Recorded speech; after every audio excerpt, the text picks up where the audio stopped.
mumpung pakarnya lagi di sini. Nah, ini udah tersambung. Halo Pak Iya, Endra. iya. Halo Mbak Rizka, selamat sore. Selamat sore. Apa kabar Pak? Alhamdulillah luar biasa nih. Alhamdulillah lagi Hmm, repot ya Pak? Atau ya gimana nih? lumayan nih. Aduh, dari tadi kayaknya apa namanya sinyal agak trouble nih dalam Oh beberapa gitu. minggu. Dalam beberapa minggu ini, apalagi ketika ini kan prosesnya saya juga kerjanya work from home nih. Kayaknya Oh, udah masih banyak yang WFH pakai ya? sih. Jadi mungkin rebutan sinyal nih. Iya, Padahal iya, pakai iya. provider yang paling bagus nih. Oh, iya, Nggak iya, tahu iya. nih. Yang paling top Eh, gitu ya. iya paling top ya gearnya, tapi ya kayaknya kalah dengan yang lain nih. Kalah dengan kebutuhan nih Pak. Iya, hanya orang yang sekarang kan prosesnya banyak yang dirumahkan ya. Karena kan Iya, iya, karena terkait pandemi dengan ya Pak ya. kapasiti untuk orang kerja di perusahaan itu masih dibatasi, masih 50% Ah, untuk saat ini. oke. Kayak gitu. Sebagai informasi aja, Pak Hendra saat ini Hmm. domisili berada di. Kalau saat ini saya domisili di Cikarang, rumah di Cikarang, kemudian kerja di Karawang, Ya. kerja di salah satu perusahaan Astra, kemudian pabrikan otomotif pembuatan velg, namanya PT Pako Aquina. Ini mungkin kalau orang-orang taunya Pako Group ya, tapi Ya, kita ya. kan untuk Pako Group sendiri kan banyak sekali nih perusahaannya. Iya, ada Info Asku itu untuk steelnya, kemudian yang aluminiumnya namanya Paco Aquina, kayak gitu. Aku ini. Oke. Pak Mm-mm. Hendra udah berapa lama di Pako Group? Wah, cukup. Sebenarnya baru ini sih, kalau dilihat dari pamflet kemarin kayaknya salah yang nulisin di pamflet ya, katanya belasan tahun ya. Padahal baru kemarin sore saya gabung di sana. Oh, baru kemarin sore ya, Pak ya. Kemarin Kayaknya sore terlalu belasan. terlalu Sore ini banget, belasan. terlalu baru 9 tahun saya join di Oh iya, Paku. baru 9 tahun. Eh, Berarti pengalamannya baru. cukup luar biasa nih, Pak, di bidang Ya, rekrutmen. ya. Jadi sebenarnya untuk pengalaman sendiri sih, ya saya cari-cari pengalaman ketika kuliah. Ya saya kaget sih waktu kuliah itu apa yang saya dapatkan di perkuliahan juga nggak sama dengan yang saya pikirkan ketika waktu di pekerjaan. Jadi di Nggak sama kuliah ya. kebanyakan teori, kemudian di pekerjaan tuh loh ini apa gitu kan. Hanya harus belajar gitu kan. Jadi menemukan hal-hal yang baru gitu. Kayak gitu. Luar luar Nah, biasa sih ilmunya yang saya dapatkan di situ. Ya alhamdulillah kebetulan sebelumnya kan sempat ikut join dengan beberapa konsultan ya. Jadi ya, itu bermanfaat banget buat saya. Ya mungkin nggak begitu 100%, tapi alhamdulillah bisa ada. membuat saya untuk atau mempermudah saya untuk bisa melakukan pekerjaan saat ini. Iya, iya, iya, iya. Kayak gitu. Jadi, base dari pengalaman, cari pengalaman-pengalaman sendiri ya, Pak ya. Iya, ya saya juga sharing-sharing sama teman-teman ini caranya gimana sih ini untuk nyelesaikan pekerjaan A, caranya gimana sih B kayak gimana sih kayak gitu. Mm-mm. Jadi kita namanya selain bertanya kepada orang di sekitar kita tanya-tanya pada rekan-rekan yang sebelumnya udah kerja di tempat lain. Ternyata tuh skup di tempat saya tuh begitu besar ya Begitu posisinya. besar. Dulunya kan orang tahu HRD itu kerjanya cuma rekrut Iya, orang gitu kan. iya, iya, Ternyata iya. HRD itu dipecah banyak banget ya. Hmm. Kayak gitu. Wah, saya juga Ada kaget yang ini untuk kerjaan ini. pengembangan dan lain Ya, betul sebagainya sekali. ya. Pengembangan, terus bayar-bayar duit, ngurusin orang bermasalah, kayak gitu kan. Ngurusin Nah, itu. tetek bengek lah kalau bahasa Jawanya. Ya, kayak gitu. Yang Waduh, paling berat luar yang biasa. mana, Pak? Yang Kalau paling berat yang paling mana? yang paling berat adalah ketika melakukan ini bagian industrial relation, hubungan antara Oh, industri. pihak karyawan, kemudian urusan dengan manajemen, lingkungan sekitar itu yang paling berat. Tantangannya seperti itu.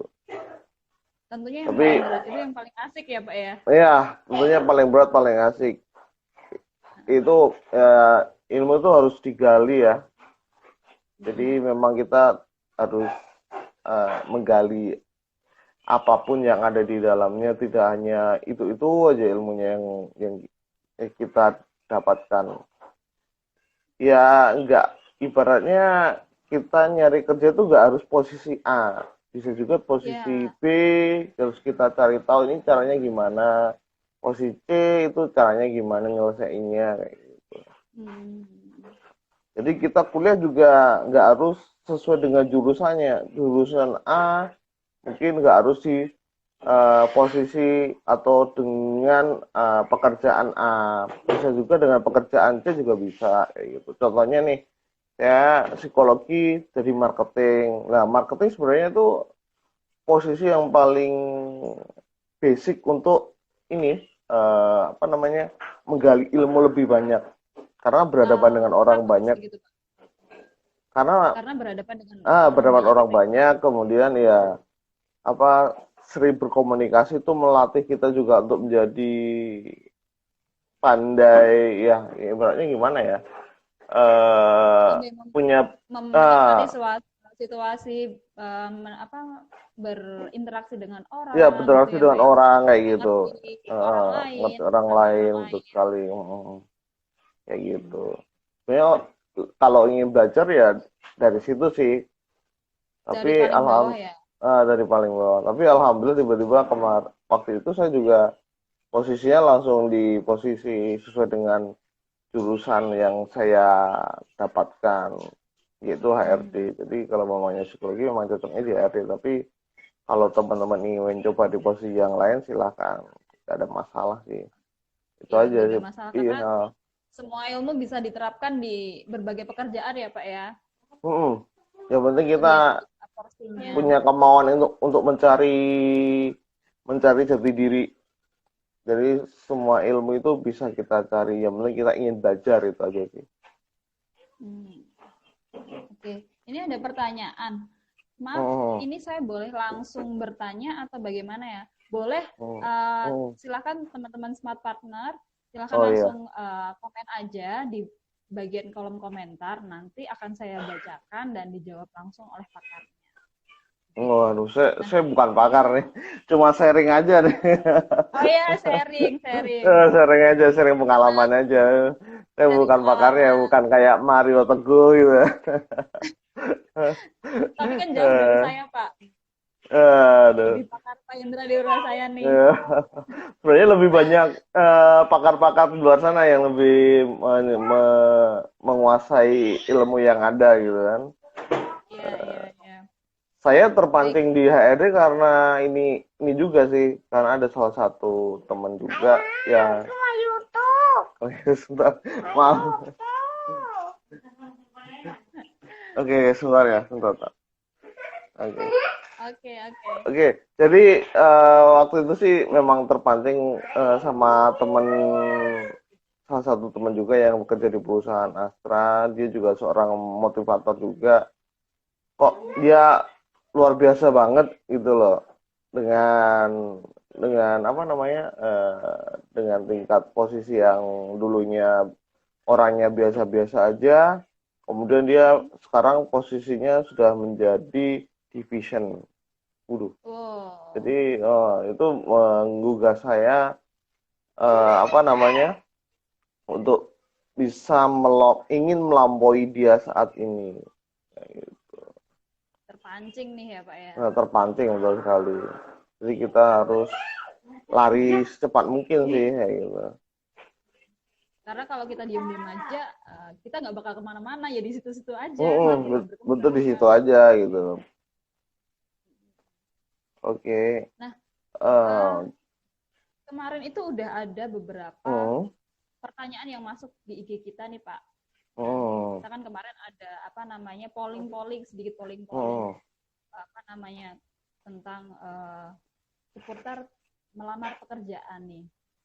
Ini dari teman-teman ada yang menanyakan seperti tantangan fresh graduate mencari pekerjaan di situasi pandemik seperti ini. Apalagi kan situasi pandemik saat ini membatasi berkumpulnya orang-orang, otomatis mungkin yang mereka pikirkan rekrutmen ini akan sangat sedikit karena perusahaan juga tidak menjadikan suatu tempat itu menjadi kerumunan orang. Ya situasi kayak gini nih, apa mungkin ada rekrutmen seperti itu. Nah ini tantangan bagi smart partner yang fresh graduate ini di era pandemik ini seperti apa sih Pak? Nah, oke. Jadi untuk di posisi kali ini, jadi memang kalau di tempat kita untuk melakukan proses rekrutmen memang belum ada. Jadi kalau di head office atau holding company, kita tetap melaksanakan rekrutmen, tapi rekrutmennya by online kayak gitu. Jadi ada by online, kemudian tahapannya terusnya lebih ke wawancara langsung kayak gitu. Wawancara langsung jadi ya, jadi tatap muka, bukan wawancara langsung tatap muka face to face ya, jadi pakai virtual online kayak gitu. Kemudian untuk tesnya kan juga tes online juga kan, kalau kebanyakan kayak gitu. Nah, kemudian untuk proses rekrutmennya sendiri tidak langsung begitu aja. Mungkin kalau dulu kan jeda waktunya sangat cepat ya, 2 minggu, 3 minggu langsung dipanggil, kemudian langsung kerja. Tapi untuk saat ini memang agak spare atau waktunya mungkin agak lama, kayak gitu. Jadi walaupun rekan-rekan tetap diwawancarai, kemudian dilakukan proses tes, kemudian suruh nunggu, ya itu akan menjadi basic data bagi kita nantinya ketika proses itu kembali normal. Jadi langsung kita panggil nantinya, kayak gitu. Jadi ibaratnya kalau SMK namanya sistem ijon ya. Nah, ijon dulu, kita keep dulu by datanya. Jadi kita dapat proses tesnya, dapat orangnya, ini oke. Nanti barangkali kalau udah kondisi normal, kita langsung masuki ke proses tahapan berikutnya. Jadi biar prosesnya lebih cepat. Kayak gitu. Jadi tetap kita keep, dan saat ini kita juga udah gerak untuk proses rekrutmen secara online ini sih, dengan kerjasama dengan head office. Kayak gitu. Nah, berarti kayak jaring, kan itu tadi Pak Endra proses daring proses jaring, berarti tantangannya secara langsung itu tentang tanggap teman-teman mengenai menggunakan gadget, aplikasi daring seperti itu ya, dan juga jaringan. Nah, karena jaringan kayak saya dan Pak Endra tadi berebut jaringan dengan yang lainnya, berebut jaringan dengan yang lainnya. Mungkin teman-teman bisa mengakali nih gimana. Oh, saya mau interview nih dengan HRD. Nah, mungkin teman-teman bisa ngakalin, carilah tempat-tempat yang sinyal internetnya nih kuat nih, biar nanti ketika HRD wawancara nggak putus-putus, HRD-nya juga wah exciting nih. Betul sekali. Teman-teman. Nah, Pak, ada nggak sih tips-tips yang kiranya bisa di share nih ke smart partner biar ini CV kita tuh dilirik nih sama perusahaan, biar HRD-nya ini kok bagus ya CV-nya, saya terima aja deh, mungkin seperti itu maksudnya. Untuk yang pertama sih, kalau untuk tips melamar pekerjaan sendiri, pastinya ya, apalagi seorang cowok atau laki-laki itu memang kita harus menjadi tulang punggung keluarga ya. Kita harus mencari kerja ya.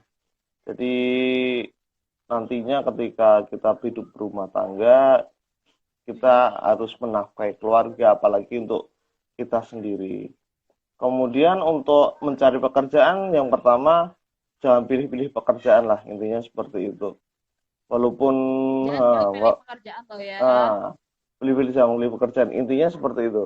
Jadi eh, nggak harus seperti saya kuliah di psikologi, kerjanya di HRD.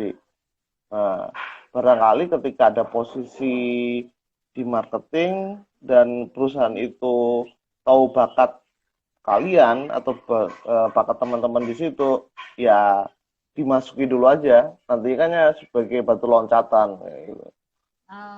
Jangan Dijalani dulu 1 tahun, 2 tahun, barangkali akan jadi pengalaman. Dan nantinya kalau nanti mendapatkan pekerjaan yang tepat di posisinya sesuai dengan jurusannya, nah itu menjadi bekal ilmu yang baik. Gitu. Ceritakan kepada user atau HRD gimana sih positif pekerjaan diri teman-teman di pekerjaan sebelumnya, negatifnya kayak gimana. Kemudian nanti apa sih yang akan kita perbuat untuk pekerjaan di posisi nantinya. Nah, kita harus punya visi misi juga di situ. Kemudian ya gimana? Lanjut Pak. Oh ya, oke. Oke, kemudian yang kedua kita harus selalu optimis ya. Nah, itu yang sering optimis yang sering saya temui ini Mbak Rizka. Kebetulan kan saya udah kurang lebih hampir sekitar berapa tahun ya? 8 tahunan lah di posisi rekrutmen. Sekarang kan saya posisinya di bagian training ya. Jadi 8 tahun di rekrutmen, kemudian ini udah jalan hampir 1,5 tahun di bagian training. Ketika di rekrutmen, ketika saya melakukan proses wawancara, banyak teman-teman yang saya temui itu sering meminta belas kasihan. Nah, ini yang sering menjadikan saya agak gimana gitu ketika menerima mereka gitu. Bukannya pengen nerima, tapi kok kalau bahasa Jawanya aras-arasen gitu. Ilfil duluan ya, ilfil gitu kan. Tidak memberikan nilai positif bagi saya dan perusahaan gitu kan. Itu sih. Makanya bisa mungkin malah berdampak negatif bagi saya sendiri untuk menerima dia. Makanya bisa mungkin berikan energi positif kepada wawancara atau diri kita sendiri ketika kita melaksanakan wawancara. Jadi jangan ibaratnya seperti harus optimis, kemudian jangan suka meminta-minta ketika wawancara atau ya bermuka mengharap belas kasih, mohon Pak, tolong diterima, kondisi saya kayak gini, biasanya kayak gitu. Ya kebetulan kan saya juga optimisme nih. Optimisme. Apalagi kan kalau semuanya teman-teman itu punya basic mentality yang bagus, yang ya kayak punya apa namanya pengalaman di organisasi. Nah ini yang paling saya suka nih, mereka punya basic mentality yang kuat biasanya, kayak gitu. Kemudian yang ketiga, jangan suka mengeluh. Ya memang agak susah sih nyari kerja sekarang. Itu yang ya ibaratnya mulai merah lah. Manusia itu suka mengeluh ya. Apalagi di luar kemampuannya. Berarti kita selalu mengeluh. Aduh kok sekarang susah banget ya nyari kerjanya. Gimana caranya? Kita harus optimis nih di situ. Gimana caranya untuk bisa menghindari tekanan yang ada. Itu yang ketiga. Kemudian yang keempat, kita harus membuka diri pada hal yang baru. Ya, seperti tadi yang saya ceritakan Mbak Rizka. Jadi kan kalau di perkuliahan dulu saya memang kebanyakan diajari teoretikal ya.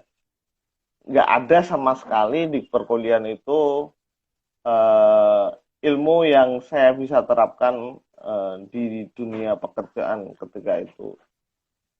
Yang bisa saya terapkan itu malah ilmu yang saya dapatkan dari biro-biro yang saya lakoni ketika saya sebelum bekerja ya. Jadi ketika lulus tuh saya sempat ikut beberapa biro yang ada. Itu yang saya dapatkan ilmunya malah dari situ. Ketika ilmu rekrutmen kayak gimana, kemudian mewawancari orang gimana. Padahal ketika di perkuliahan kan wawancara kan hanya sebatas kalau di psikologi namanya observasi dan interview ya. Nggak hanya sebatas itu aja gitu loh ilmunya. Ternyata ada yang lebih dalam lagi namanya behavioral interview ya. BI ya, BI. Ada juga terbaru CBI, ada lagi yang lainnya. Betul sekali. Tidak diajarkan ya Pak ya. Nah itu yang nggak diajarkan di perkuliahan tuh. Itu tuh udah kaget banget nih. Waduh, gimana nih? Waduh, akhirnya saya udah masuk biro duluan udah untungnya bisa ikut biro duluan nih sebelum saya ini masuk di pekerjaan saat ini. Kemudian dulunya juga di sisi lain ternyata ketika melamar kerja itu ada persyaratan-persyaratan yang lain yang mungkin tidak saya dapatkan juga. Kayak harus bisa memakai kendaraan sendiri karena memang kondisi saat itu ketika menjadi HRD saya dipegangin sama perusahaan itu mobil sendiri untuk pulang balik Jakarta Karawang gitu. Mobil ya. Iya mobil. Jadi harus dikondisikan tuh. Aduh, luar biasa banget pengalamannya lah pokoknya. Ya, untungnya di biro tadi ya Pak ya. Jadi harus ada pengalaman di situ. Kemudian yang berikutnya jangan pantang menyerah untuk menebar lamaran. Semangat itu terus dia nih, ya, semangat terus. Tapi jangan nyebar lamaran tuh langsung di broadcast gitu ya. Itu yang sering saya temu nih ketika saya buka email di pagi buta gitu. Waduh dapat broadcast kayak ini spam gitu. Waduh. Ini saya temui dan terkadang di lamaran tersebut tidak mencantumkan nomor handphone. Nah, itu yang paling susah dihubungi padahal orangnya bagus. Nah, itu intinya satu. Kalau mamanya naruh lamaran di perusahaan itu harus pastikan di list ya. Lamarannya isinya apa aja, syaratnya seperti apa aja, ya kan ada prosedurnya ya di situ. Perusahaan pasti ada prosedurnya tertentu untuk apa yang harus ditaruh di lamaran tersebut. Ya. Jangan lupa kalau mamanya ada, jadi kalau seumpamanya ada yang punya nomor handphone lebih dari satu, cantumkan semuanya agar lebih bisa dihubungi ketika satu nomor mati bisa menghubungi yang lain. Gitu. Terkadang naruh lamaran di suatu perusahaan tuh ada yang 5 kali naruh lamaran langsung dapat, ada yang 10 kali, 20 kali, ada yang malah nggak sama sekali. Nah itu yang sering terjadi. Kalau dulu sih memang saya taruh di mana-mana, ada yang dapat referensi dari teman juga, ada referensi dari dosen. Dulu saya jabanin dari ujung Pulau Jawa sampai ujung barat Pulau Jawa sampai ujung timur Pulau Jawa saya jabanin waktu itu. Naruh lamarannya. Kita harus optimis juga, kembali ke optimis. Nah, betul sekali. Itu juga untuk upah membuat lamaran, kemudian ke sana kemarinya itu nggak minta sama orang tua juga. Saya dapatkan dari saya bekerja di biro jasa tadi. Sebenarnya bukan biro jasa resmi sih, cuma ikut teman ketika itu ikut teman dan ada biro jasa diajak, lumayan lah ininya fee-nya gitu kan. Ya salah satunya ini nih. Salah satunya ini. Ya, Pak, yang punya ya, Pak, ya? Salah satunya ini ya. Salah satunya yang utama pengalaman dulu nih. Betul. Dulu sempat ditolak di sana, di situ. Aduh, pokoknya sedih banget ya. Terus terakhir itu ada teman yang nawarin kerja di Jakarta, ya ini sekarang yang di Pako ini. Kebetulan ada teman juga yang kerja di mana di Pako. Kebetulan nggak kenal juga sih. beliau merupakan kakak tingkat juga waktu itu. Jadi kakak tingkat tapi jauh sekali. Jadi diinformasikan kepada adik sepupunya, kemudian adik sepupunya kan kerja di biro sama. Kemudian informasi ke kita-kita siapa yang mau berangkat. Kebetulan kan, waduh, ini kayaknya perlu dicoba nih. Dari beberapa yang ikutan, alhamdulillah saya yang lolos. Akhirnya sampai sekarang. Bertahan sampai saat ini. Iya, sampai ini. Padahal udah naruh lamaran berapa kali tuh ke sana kemari. Wah, pokoknya menyedihkan banget lah. Sambil nangis-nangis kayaknya. Hasilnya manis loh, Pak. Wah, ya alhamdulillah manis lah. Mendapatkan buah yang manis. Iya. Ya. Padahal kemarin itu saya juga ingin nyari pekerjaan buat tambahan dengan posisi sekarang ini. Oh gitu. Sambil promosi aja nih. Belum puas dengan posisi saat ini nih, Pak. Iya. Malah ditawarin suruh IG live. Siapa tahu bisa branding diri di sini, Pak. Aduh, saya sebenarnya orangnya pemalu nih kalau yang kayak gini nih. Suka live-livean. Terus itu ngisi. Malu kok, Pak.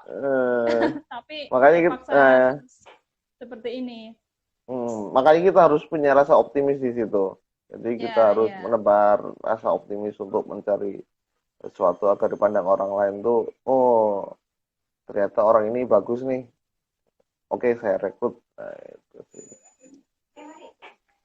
Tapi terkadang kemudian, ini juga ada pertanyaan nih Pak, tambahan. Tadi belum selesai ya Pak ya, tips-tipsnya? Oh iya, yang terakhir sih, ya tips yang paling terakhir adalah pasti doa ya, doa restu dari orang tua itu pasti. Kemudian kalau Muslim kita harus doa kepada Allah Subhanahu Wa Taala, yang mungkin dimana taulah arah tujuan kita mencari pekerjaan yang baik buat kita itu yang mana gitu loh.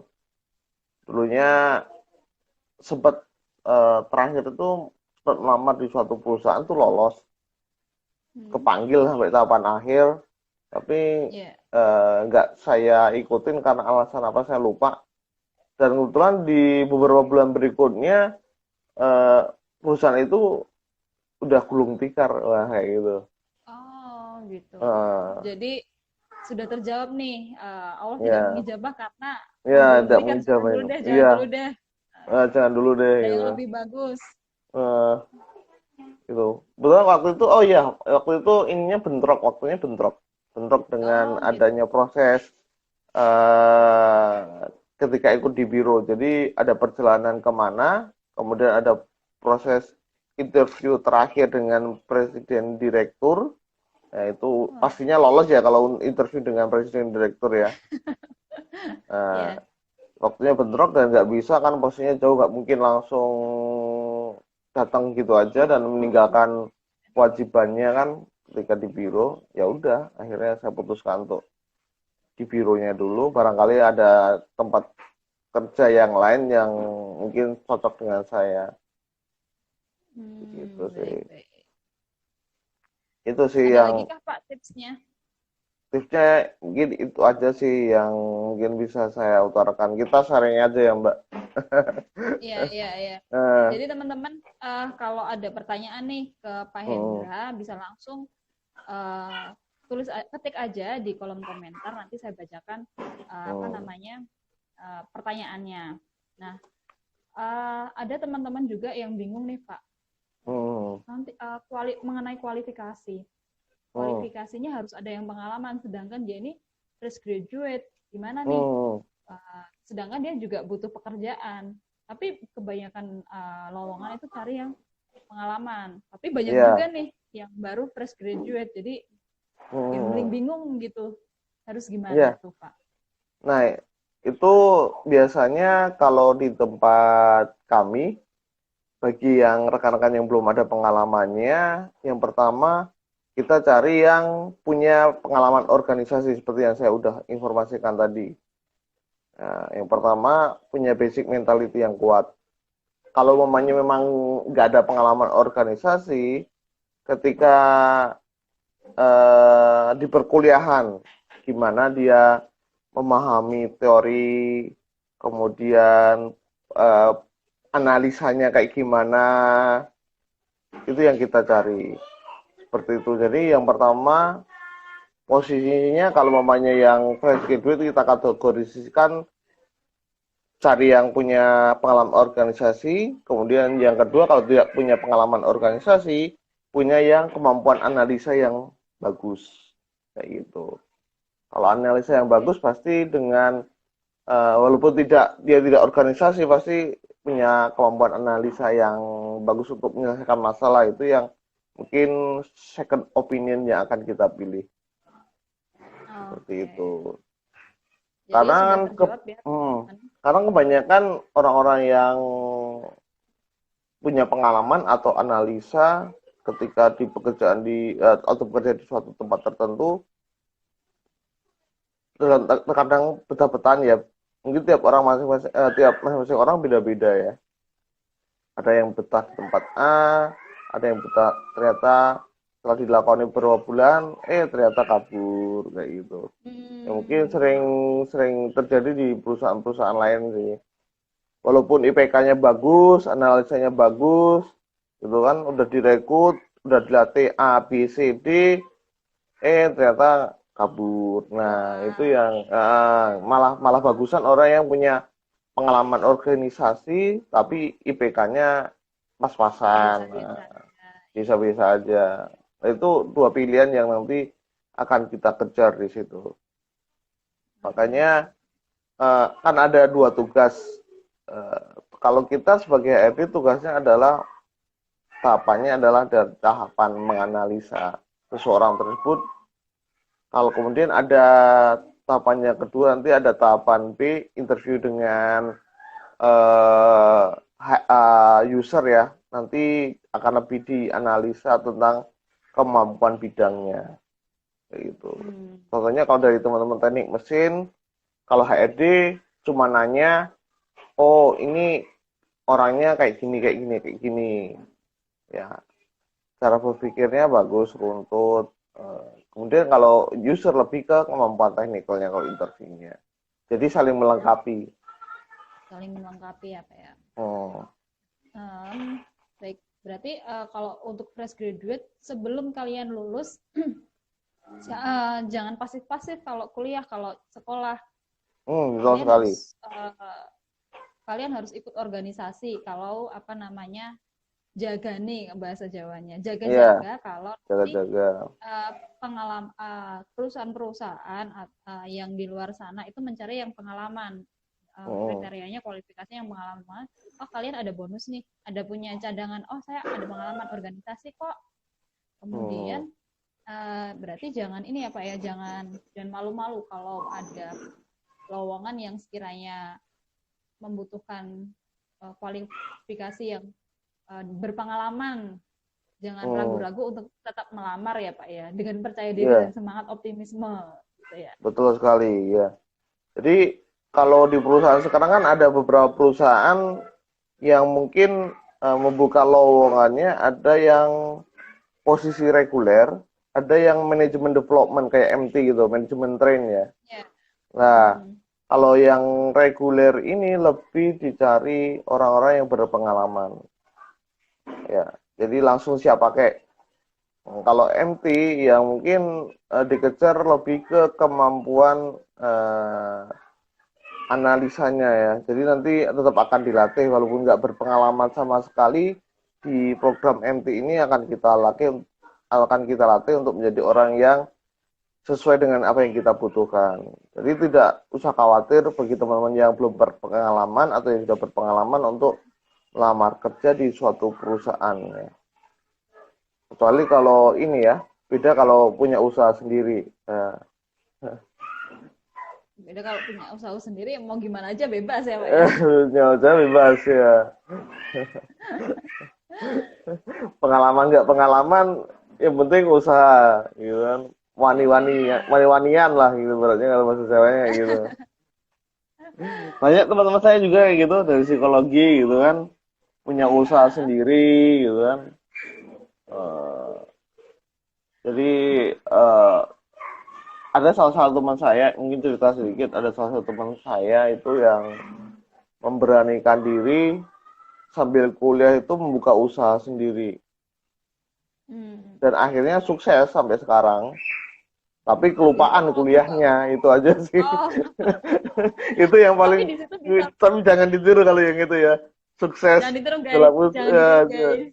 sukses dalam usahanya, tapi kuliahnya nggak selesai, itu yang jadi repot itu. Nah, iya. Di situ juga dia bisa belajar mengenai manajemen ya Pak ya. Ya, Bagaimana betul sekali. memanajemen dirinya, bagaimana manajemen orang lain seperti itu. Cuman sayangnya temannya Pak Hendra tadi kurang bisa memanajemen dirinya untuk tetap bisa kuliah. Jangan ditiru. Betul sekali. Tapi luar biasa banget semangatnya dia. Yang seacungi Yang jempol perlu kayak gitu. tetap Yang semangat dan perlu optimisme ya Pak ya. Kerja optimisme ya, kerasnya juga. kerja kerasnya betul sekali. Itu Nah, sih. Pak, kalau di CV itu, kurikulum vitae itu baiknya menggunakan bahasa Indonesia atau menggunakan bahasa asing nih? Nah, itu sebenarnya tentatif ya, dikondisikan ya. Kalau perusahaan-perusahaan asing, biasanya menggunakan bahasa yang formal, biasanya Inggris ya. Tapi kalau yang lokal-lokal mungkin ya bahasa Indonesia cukup lah, nggak ada masalah. Tapi yang terpenting isinya, bukan soal language-nya ya, isinya. Isi dari kurikulum kita ini. Isinya exciting nggak sih? Exciting nggak sih? Gitu loh. Bagus nggak sih untuk kita rekrut? Ini orang ini cocok nggak sih? Kalau cuma tulisannya bahasa Inggris semua tapi nggak ada isinya, lagi mana kita mau nerima gitu kan? Cuma kayak bahasa Inggris, isinya hobinya apa gitu kan? Terus kemudian nggak ada suka mainnya apa gitu kan? Ya cuma itu aja kan, nggak ada isinya gitu. Kalau omanya dalam bahasa Inggris itu lebih ada isinya, ya mungkin itu akan jadi nilai plus. Apalagi kalau yang bahasa Indonesia juga sama seperti itu. Kalau semuanya di situ tertulis lebih lengkap dan ada isinya, ya akan kita lanjut prosesnya. Dan itu harus rapi juga ya, harus rapi juga, rapi, kemudian gampang untuk dibacanya gitu. Kan sekarang banyak macam-macamnya ya, pakai Word bisa, kemudian ada yang pakai PowerPoint, ada yang pakai Photoshop, desain dan sebagainya. Apalagi dengan aplikasi virtual malahan banyak yang pakai permainan PowerPoint sekarang malah lebih banyak juga. Itu lebih exciting banget itu. Karena kan semakin canggih nih untuk orang-orang melamar suatu pekerjaan. Nah, CV itu dikatakan bagus, dikatakan berkualitas, itu CV yang bagaimana sih Pak Hendra? Oke, yang seperti ya, kalau kontennya seperti tadi lebih memperlihatkan jati diri kita. Kita tuh orangnya seperti apa? Punya segi optimisme untuk melamar kerja itu karena apa? Ya. Kemudian punya bakat apa aja sih? Kemampuannya apa aja sih? Ya, tolong diperlihatkan di situ. Contohnya kan kemudian sama identitas diri yang lengkap, maksudnya itu kayak gitu. Nah, identitas diri sama isi profiling yang sesuai yang dibutuhkan atau sesuai dengan kualifikasi perusahaan lah.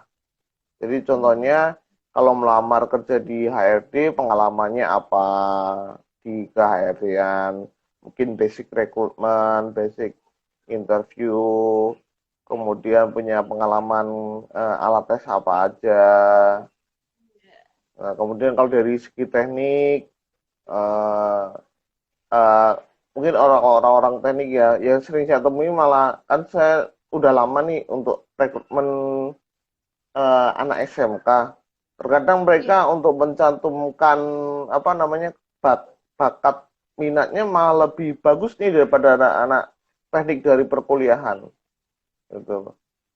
Mereka malah lebih gamblang ya menuliskan apa yang mereka kerjakan ketika dia apa namanya prakrin, kan ada namanya PKL ya, praktek kerja lapangan. Nah, kemudian mereka sering nulisin itu.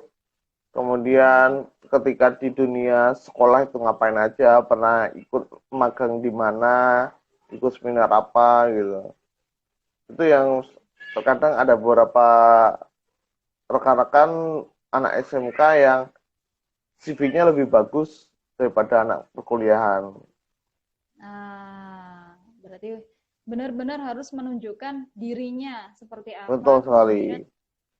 Identitas diri secara lengkap itu termasuk dengan nomor HP, email yang bisa dihubungi, kemudian bakat minatnya apa, dan yang terpenting adalah jika perusahaan membutuhkan kualifikasi, usahakan untuk sedekat mungkin menunjukkan diri kita, oh ini loh kita cocok dengan kualifikasi yang diharapkan perusahaan. Tentunya yang jujur ya Pak Hendra ya. Iya, harus jujur, intinya harus jujur apa adanya. Jangan manipulasi CV yang ada ya. Karena pernah saya temui juga, ada salah satu bukan mahasiswa ya, salah satu orang yang kita rekrut dari tetangga sebelah ya, mungkin maksudnya salah satu perusahaan tinggi negeri, universitas ya, universitas negeri itu ternyata ketika kita lacak ke sana, ternyata dia belum lulus kayak gitu. Oh gitu. Kayak gitu. Jadi kita sempat kecolongan di situ. Tapi ada ijazahnya. Ijazahnya itu ada. Ada ijazahnya. Dan kelakuan orang itu juga bagus ketika kita wawancara. Bagus banget. Pokoknya di luar ekspektasi kita waktu kita rekrut. Luar biasa banget. Ini kalau maunya ke depannya kita anggap 2 tahun atau 5 tahun ke depan ini bisa jadi manajer gitu. Kita harapnya seperti itu. Tapi ternyata di balik itu semua attitude-nya ternyata dia kurang jujur di situ.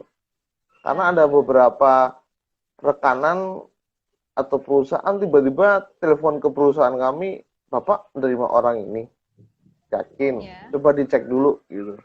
Kaget kita. Bener ya. Gitu. Wah. Bisa-bisanya seperti itu ya Pak ya? Iya. Nah, ketika interview nih Pak, ada smart partner yang nanya, kalau ditanya gaji, sebaiknya kita jawabnya gimana nih Pak? Nah, ini dia yang paling nggak enak nih.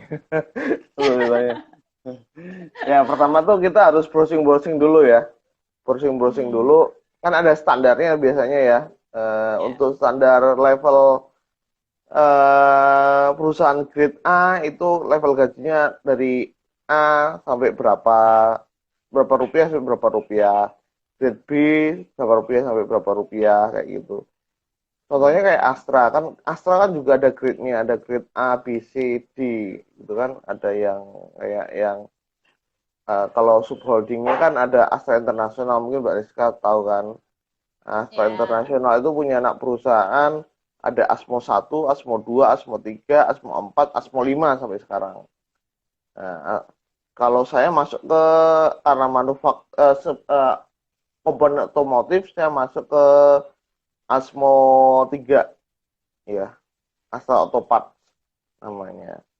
Yang pertama Asmo 1 tuh kayak Toyota, Daihatsu, kemudian yang kemudian Astra udah motor, kemudian yang kedua itu ada yang perkebunan, kemudian yang ketiga yang tadi yang spare part otomotif, yang kemudian yang keempat itu ada yang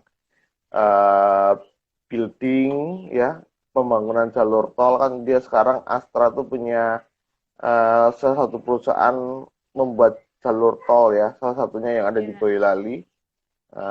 Boyolali lah nggak salah. Kemudian yang terakhir itu ada yang untuk pembangunan perumahan juga di situ. Jadi kita harus tahu, harus googling juga. Dan kita kalau ingin berapa rupiah harus disematkan, harus sesuai dengan grade-nya itu, dan kemampuan kita itu sampai sejauh mana sih gitu loh. Ketika kita melamar di perusahaan tersebut, ya kalau mamanya perusahaan itu bagus, bonafit, ya kan ada standarnya tersendiri. Kalau perusahaannya itu pas-pasan, kalau terlihat biasa-biasa, ya tolong cantumkan sesuai dengan ekspektasi yang ada, nggak melebihi yang kita inginkan. Karena ada beberapa universitas tinggi negeri juga yang mungkin dulunya sempat viral ya itulah yang ada yang di situlah yang di situlah buat apa gitu betul sekali ya itu ada fresh graduate gitu kan. Nah itu yang mungkin harus dipikirkan kembali ke rekan-rekan. Jadi harus sesuai dengan kemampuan yang kita miliki. Kemudian kita harus tahu perusahaan itu perusahaannya apa. Biasanya kalau di job street kan ada tuh emang nyebut ini merek, sorry. Aduh, sebut merek nih. Nah itu kan udah ada tuh. Kalau kita ini buka linknya kan ada di antara sekian sampai sekian. Nah, itu bisa jadikan patokan. Nanti untuk kedepannya kan kalau fresh grade kan nanti upahnya antara satu rekan yang sama yang lain kan sama. Nanti akan perbedaannya akan muncul ketika kita akan menjadi karyawan tetap. Nah, karyawan tetap itu nanti akan diukur ketika atau sesuai dengan apa yang sudah kita kerjakan. Kan ada yang namanya KPIK, Performance Index. Apa yang kita kerjakan, ya, indikator itu ya. Apa yang kita kerjakan selama 1 tahun itu nanti akan jadikan bahan review bagi kita untuk menilai kita di akhir tahun atau untuk menaikkan benefit yang nanti di kemudian harinya itu. Ya alhamdulillah dari waktu pertama kali saya melamar pekerjaan dari dulu sampai sekarang peningkatannya sangat pesat. Alhamdulillah. Alhamdulillah.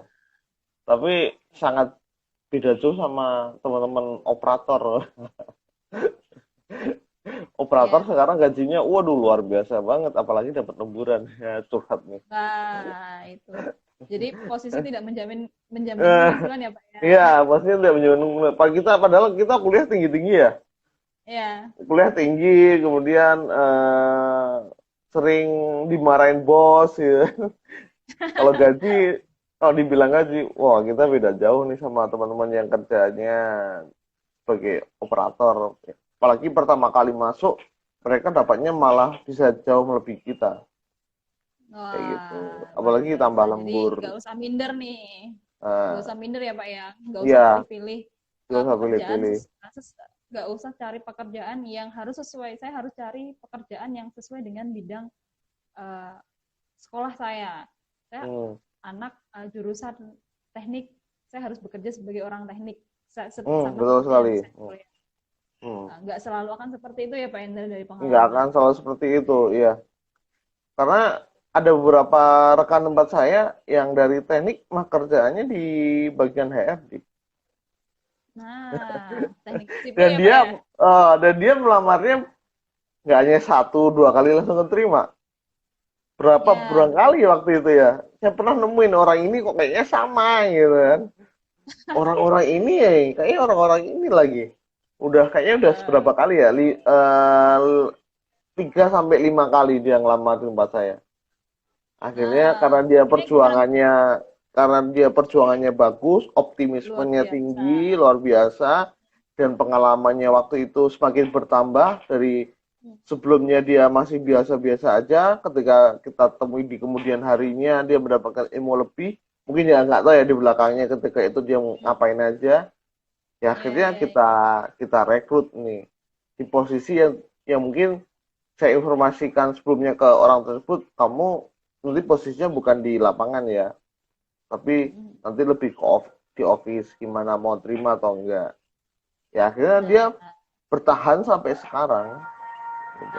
Luar biasa. Luar biasa. Dia ngerjain dari posisi A sampai Z di bagian office. Wah. Luar biasa dia. Sukses nih tim rekrut seleksinya nih Pak, berarti nih. Iya. Hire orang. Iya, betul sekali. Ya, ini satu universitasnya satu universitas dengan saya sih, anak teknik. Gitu. Berarti satu universitas dengan saya juga, Pak. Iya, betul sekali. Nyebut merek kan nih? Enggak kok, Pak. Enggak nyebut merek kok, Pak. Nyebut merek ya, sama artinya. Oke. Pak, ini ada pertanyaan lagi nih dari Smart Partner. Dalam waktu dekat ini di tempatnya akan diselenggarakan bursa kerja nih. Yang perlu disiapkan apa aja nih untuk mengikuti bursa kerja tersebut, event bursa kerja tersebut? Ini rencana mau ngundang kami atau gimana nih? Buka-bukaan aja nih. Enggak Pak, ini benar-benar ada pertanyaan kok. Ada pertanyaan nih. Kalau dari saya pelamarnya ya Pak ya. Untuk pelamarnya melamar kerja di bursa kerja tersebut atau gimana nih? Kan ada bursa. Kan ini job seeker ingin mengikuti bursa kerja. Apa yang perlu dipersiapkan si job seeker ini dalam mengikuti bursa kerja kan di situ. Bursa kerja ya. Biasanya di bursa kerja itu kan ada interview yang langsung diinterview HRD-nya langsung di situ. Betul sekali. Mungkin seperti itu yang dimaksudkan. Iya. Apa yang perlu dipersiapkan nih Pak dari rumah? Oke. Kalau setiap perusahaan tuh masih beda-beda ya cara mencari job seeker ya. Ada yang suruh naruh CV-nya aja, ada yang ngisi base data komputer atau mungkin langsung event interview atau mungkin proses tes. Nah, itu kan beda-beda. Kalau yang kita persiapkan sih harusnya pertama surat lamaran ya. Lamaran harus kita bawa ya. Lamaran lengkap ya, bisa mungkin lamaran lengkap itu kita persiapkan untuk jaga-jaga kalau semuanya perusahaan itu meminta ke kita di tempat tersebut. Tapi kalau untuk sejauh ini kayaknya perusahaan sudah semakin berkembang. Mereka biasanya pakai base data sih. Mereka langsung isi mungkin di laptop atau mungkin di tab. Nah, karena kalau pakai kertas itu lagi kayaknya ini banget ya, membuang-buang waktu. Bawanya berat apalagi buat HRD gitu kan. Kerjanya berat, bawaannya berat apa ya? Iya, tuh kali. Dan besoknya rekrutmen gitu. Nah, berat-berat itu juga HRD aja nih. Harusnya pengennya jalan-jalan nih keluar kota nih. Oke, intinya itu kalau job seeker intinya itu ya siap-siap untuk bawa lamaran. Tapi kalau namanya nggak ada bawa lamaran, pastikan di dalam proses tempat melamar kerja itu box ya? Bukan ininya bursa kerjanya ya. Itu kerjasama dengan siapa? Contohnya tadi yang saya sebutkan tadi ya, mereknya tadi itu kan biasanya mereka punya base data tuh. Kita harus punya base data kita sendiri di situ. Kalau mamanya kayak yang ada di Jogja, mereka juga biasanya pakai aplikasi juga. Ya tahuan yang di Jogja, Mbak, salah satu universitas yang di Jogja, mereka juga punya tempat sendiri ya. Yang ininya pelamarnya banyak banget kalau ngelamar. Ya, itu kan biasanya mereka punya base data sebelum mereka buka ini ya bursa kerja ya. Jadi mereka isi terlebih dahulu. Kemudian masuknya kan juga by online dari base data itu kan, yang menggunakan nomor lah. Itu tinggal nanti kita isi aplikasi di situ. Jadi kita memang harus siap-siap di itu. Kemudian kita harus punya rasa optimisme yang tinggi. Kemudian yang ketiga, kita harus cari perusahaan yang sesuai apa yang kita inginkan. Ya. Jadi jangan sembarangan kita Sesuai pilih kemampuan perusahaan juga ya Pak ya. Ya sesuai dengan kemampuan juga. Ya jangan sembarangan pilih, oh pencet sana, pencet situ. Ternyata ketika ditanya-tanya, oh ini ternyata nggak sesuai atau nggak cocok atau kayak gimana. Itu kan buang-buang waktu kita juga. Betul, Ketika betul. kita bentrok waktunya, ketika proses rekrutmennya bentrok, kita juga bermasalah dengan kita sendiri kan. Harusnya kita cocok dengan perusahaan A, ternyata bentrok dengan perusahaan B. Wah, itu malah kelewat gitu yang A-nya. Padahal itu kesempatan A lebih besar, malah nggak fokus. Jadi difokusin ke mana dulu untuk masuk ke perusahaan tersebut. Jadi kalau bisa sih dicari tahu dulu ininya di dalam pusat kerja itu perusahaannya apa aja. Kayak gitu Profil sih. apa aja Profilnya apa aja yang dicari-cari. Bagaimana mempersiapkan apa saja yang harus ada dalam bursa kerja. Iya, bursa kerja betul sekali. Jadi sudah dipersiapkan harus membawa surat lamaran. CV lamaran yang lengkap ya. Kemudian kalau umpamanya bursa kerja itu kerjasama dengan pihak lain, kita harus tahu nih setelah-setelahnya. Barangkali ada database yang harus diisi sebelum kita memasuki bursa kerja tersebut ya, kayak salah satu yang tadi saya sebutkan ya. Kemudian yang kedua kita harus searching juga untuk perusahaan apa aja yang ada di situ dan kita harus fokus mana yang harus kita pilih. Jadi jangan asal pilih kayak gitu. Jangan jadi tebar jaring. Jadi tebar jaring ya boleh, tebar jaring boleh, silahkan. Itu kan hak semua orang kan. Tapi kalau semuanya ternyata tebar jaringnya meleset kan, nanti yang nangis siapa?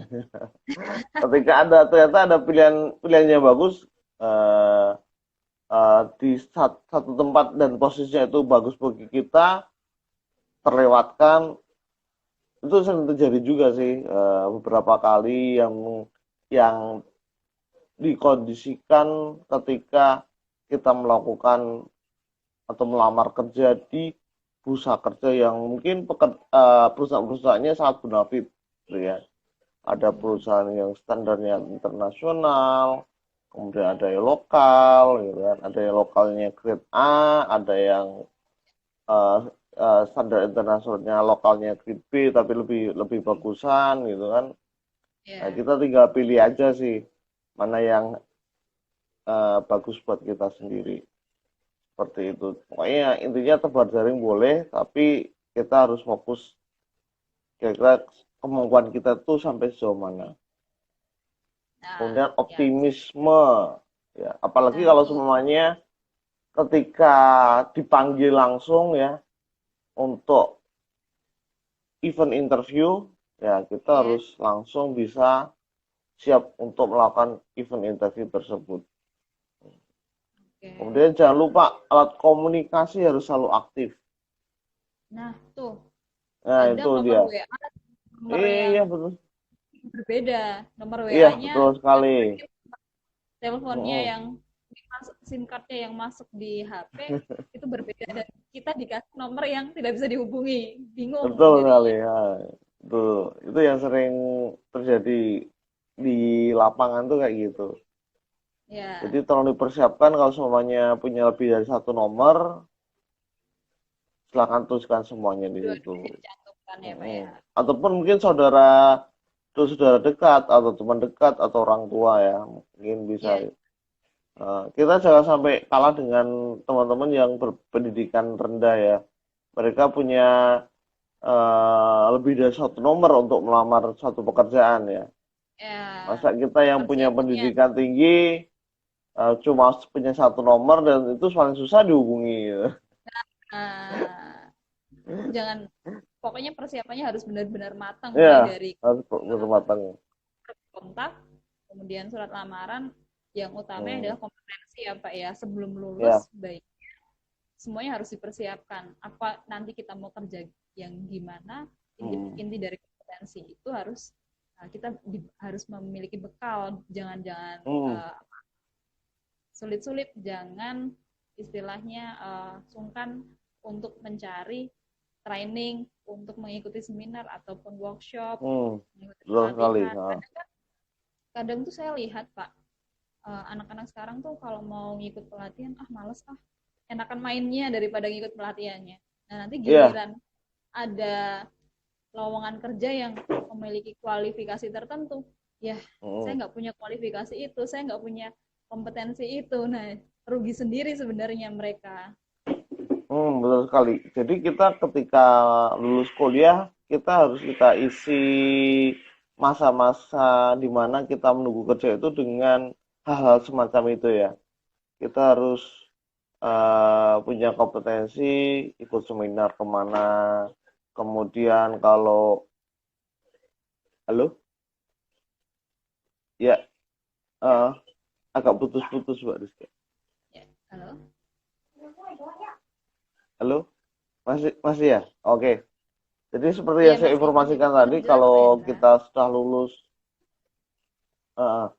lulus kuliah kita nggak hanya tinggal diam aja ya, kita harus mengisi kekosongan tersebut dengan waktu-waktu yang terbaik lah untuk kita bisa mendapatkan ilmu yang lebih ketika nanti digunakan di dunia kerja. Ya seperti tadi, kalau mamanya menunggu aja di rumah, kemudian cuma buka-buka laptop, kemudian tebar jaring via online, itu kan wasting time banget. Mendingan kita ikut di balai pelatihan kerja BLK, mungkin melatih atau mengasah ilmu teknik kita, atau mungkin kalau bukan dari orang teknik seperti kita, dari psikologi, mungkin cari-cari ilmu di konsultan, ataupun mungkin ikut di suatu perusahaan yang punya sistem magang. Itu malah lebih bagus itu. Ilmunya malah lebih dapat. Kan sekarang banyak nih teman-teman atau perusahaan-perusahaan yang buka sistem magang. Magang, bukan maksudnya bukan magang ke luar negeri ya. Maksudnya magang di perusahaan gitu kan. Magang sementara. Nah, ya itu. Jadi mungkin itu jadikan kesempatan yang paling utama. Walaupun magangnya cuma 1 bulan, 2 bulan, pastinya akan dapat ilmu yang bagus. Barangkali nanti suatu waktu ternyata dalam posisi magang itu dilirik oleh atasan, ini kamu cocok di sini aja atau kerja di sini aja. Kamu akan saya jadikan karyawan kita gitu. Itu sering terjadi juga di suatu perusahaan-perusahaan. Di tempat kita juga kayak gitu. Sama. Jadi ada teman-teman yang mungkin kuliah yang PKL di tempat kita malah balik lagi ke tempat kita karena memang orang itu bagus, kita lihat bagus, kita cari-cari orangnya, kita datengin tempat kuliahnya tanpa harus pikir panjang, oke langsung interview, ya udah kita bawa ke perusahaan gitu. Luar biasa. Gitu. Jadi keberuntungan itu tetap ada ya Pak selagi kita mau usaha gitu ya. Jangan pasif-pasif. Jangan pasif lah untuknya gitu. Harus proaktif. Nah, optimis juga perlu ya Pak ya?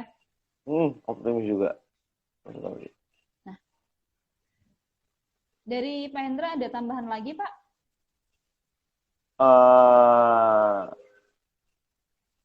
Jadi intinya gini Mbak Rizka. Jadi kalau kita sudah bekerja, kan pasti untuk penghasilan tuh jangan dari satu sumber aja. Mungkin saya kalau saat ini sih pakai filosofi meja dan kursi ya. Jadi kalau bisa dibayangkan kalau mamanya kursi atau meja itu tumpukannya hanya satu. Gimana kalau semuanya rapuh? Langsung jatuh kan? Jatuh. Nah, apalagi kita seorang laki-laki ya. Jadi kita harus punya kemampuan kita untuk mencari benefit yang lain atau pekerjaan-pekerjaan yang lain. Contohnya, selain kita bekerja di perusahaan A sebagai seorang rekrutmen, ternyata kita pandai menjadi seorang motivator di luar sana, ya seperti yang ownernya Smart Institute Consulting ini ya. dia ini motivator banget ya. Punya segala sumber. Terima kasih, Pak. Ya, jadi kayak gitu. Jadi kita harus mempunyai tumpuan-tumpuan yang lain. Jadi kalau kita punya ilmu lebih, kita gunakan ilmu tersebut untuk mencari sumber penghasilan yang lain juga. Karena nantinya itu juga akan kita gunakan untuk kehidupan kita ke depannya. Ini sering terjadi ya, karena kita sudah terbuai akan suasana, kemudian sumber penghasilan cuma satu, kerjanya cuma ya di tempat itu aja, tanpa ada penghasilan yang lain. Ada tambahan yang lainnya ya? Ketika dia menjalani masa pensiunnya, ya akhir. Nah, ini yang sering terjadi, yang sering saya alami. Kebetulan kan ini saya beberapa kali melakukan proses atau menekuni untuk training masa persiapan pensiun untuk karyawan-karyawan tempat saya. Yeah. Jadi ada beberapa rekan-rekan yang mungkin belum siap akan menikmati, bukan menikmati ya, bahasa halusnya gimana ya? Ya, akan menjalani masa pensiunnya. Jadi ada beberapa yang belum siap, ada yang sudah siap. Nah, yang belum siap ya itu tadi karena sumber penghasilannya dari satu tempat. Tapi yang sudah punya optimisme tinggi, dia punya kesiapan dari yang lain, teman-teman yang lain. Ada yang mungkin buka perusahaan konsul, ada yang punya usaha sendiri, usaha A, B, C, D, sampai Z, nah gitu. Jadi itu sih kita harus punya jadi keinginan bisa untuk saya belajar lebih. Sebentar ya Pak Indra ya. Mohon untuk dikoreksi apabila nanti saya ada salah-salah pengucapan. Nah, Smart Partner, ada beberapa tips nih dari Pak Hendra ketika teman-teman nanti, bagi teman-teman fresh graduate, Smart Partner yang fresh graduate, ingin melamar pekerjaan. Nah, ada tips. Yang pertama, teman-teman jangan pilih-pilih pekerjaan. Nggak harus kok sesuai dengan bidang kuliahnya, bidang sekolah, bidang jurusannya teman-teman. Teman-teman bisa kok masuk di job yang sedang dibuka asalkan nanti diterima. Teman-teman jangan malu karena dari job yang tidak sesuai nanti, teman-teman bisa kok nanti dapat pengalaman nih. Karena yang ada diajarkan di bangku kuliah, di bangku sekolah itu menurut pengalaman itu tidak selalu sama, bahkan jauh dari apa yang disampaikan ketika teman-teman mengenyam pendidikan gitu. Kemudian yang kedua, teman-teman harus tetap optimis. Kenapa? Kalau nggak optimis ya gimana nih? Selalu meminta belas kasihan sama HRD, sama interviewer. Nah, itu yang membuat para interviewer, para HRD ini ketika melakukan proses interview itu ilfeel. Kok gini ya? Orangnya kurang optimis. Nah, si HRD ini nanti akan membaca, nanti kalau orang ini saya pekerjakan di tempat saya, dia bakalan berperilaku seperti ini juga. Jadi harapannya teman-teman yang fresh graduate ini harus menunjukkan sifat sikap yang optimis. Kemudian bisa bahkan nanti di situ bisa menyalurkan energi-energi positif sehingga HRD itu wah ini cocok nih kerja di tempat saya gitu. Kemudian yang ketiga, bila teman-teman ini Smart Partner tidak memiliki pengalaman kerja sama sekali, setidaknya sebelum lulus kuliah, sebelum lulus sekolah, teman-teman itu harus memiliki pengalaman organisasi. Sebelum lulus itu, baiknya teman-teman mengikuti workshop, memperkaya kemampuan diri, karena dari situ HRD akan melihat, orang ini nih aktif banget nih, dia upgrade upgrade terus nih kompetensinya, upgrade terus potensinya, seperti itu. Yang keempat, harus open minded. Jangan saya harus begini, begini. Karena tidak semua orang, tidak semua hal itu harus selalu lurus dengan pikiran teman-teman. Jadi kita harus terbuka dengan hal-hal yang ada. Nah, kemudian harus terus semangat, jangan pantang menyerah. Itu ya, Pak Hendra. Kemudian dari CV, bagaimana kita menampilkan CV yang berkualitas? Nah, CV-CV yang berkualitas ini tentunya harus menunjukkan jati diri kita, menunjukkan apa sih sebenarnya diri kita, bagaimana sebenarnya diri kita. Nah, kemudian jangan lupa di CV itu harus dicantumkan profil diri atau identitas nomor HP yang bisa dihubungi, karena seringkali pengalaman dari HR, HRD itu sulit menghubungi teman-teman dari pelamar, seperti itu. Kemudian cantumkan juga bakat minat teman-teman. Pokoknya CV itu harus yang semenarik mungkin. Menarik mungkin tuh yang kayak apa sih? Yang kayak gimana sih? Nah, CV itu dibuat sebaiknya mendekati dengan kualifikasi yang diinginkan HRD. Cara mengisinya gimana? Ya sebelum lulus sekolah, sebelum lulus kuliah, perbanyaklah pengalaman-pengalaman, baik pengalaman organisasi maupun pengalaman dari workshop, seminar, mengikuti pelatihan atau freelance pekerjaan, seperti itu. Nah, mengenai gaji nih teman-teman, kalau ditanya HRD, ingin gaji berapa sih? Nah, sebaiknya teman-teman harus tahu, harus browsing, harus cari tahu perusahaan ini masuk grade apa. Nah, rata-rata di perusahaan itu tuh berapa sih? Nah, nanti secara cepat teman-teman bisa menjawab gaji yang sesuai dengan range. Jadi tidak terlalu tinggi dan tidak terlalu rendah, seperti itu. Demikian teman-teman sharing yang disampaikan oleh Pak Hendra selaku HR Rekrutmen dari Pako Group, dan kami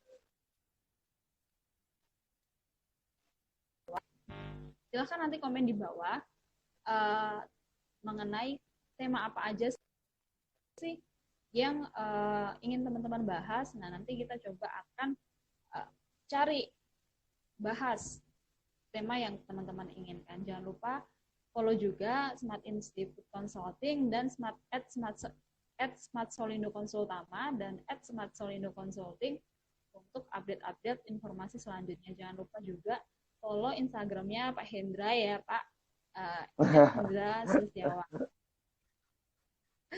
Terima kasih Pak Hendra untuk sharing pengalaman. Baik, terima kasih sharingnya juga. Terima kasih. Assalamualaikum. Ya, waalaikumsalam warahmatullahi wabarakatuh. Selamat sore.